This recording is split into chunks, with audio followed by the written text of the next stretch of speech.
Welcome to our channel. Today we how to uninstall Datadog RUM UI scripts from Pages. Easy tutorial step by step clearly.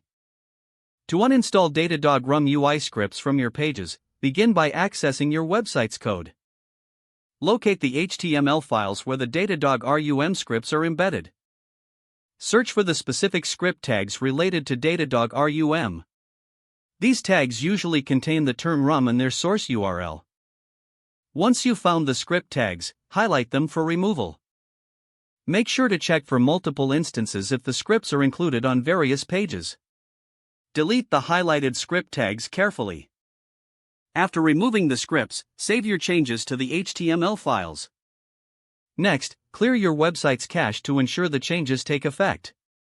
If applicable, also clear your browser cache to see the updated version of your pages. Finally, test your website to ensure that no errors occurred after the removal of the scripts. Confirm that your site's performance remains intact without the Datadog RUM scripts included. If the page does not load, refresh the browser or try again in a private or incognito window. Make sure you are using the correct email address, then retype it carefully to avoid small typos. If your password is not accepted, use the reset option and create a new strong password you can remember. Check your spam folder for verification or security emails, then complete any requested confirmation steps. Enable two-factor authentication if available to improve account security and reduce unauthorized access risk. After signing in, review your profile details so your contact information and settings are accurate and current.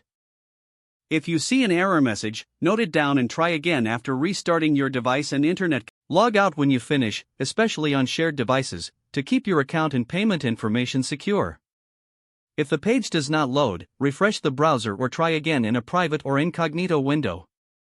Make sure you are using the correct email address, then retype it carefully to avoid small typos.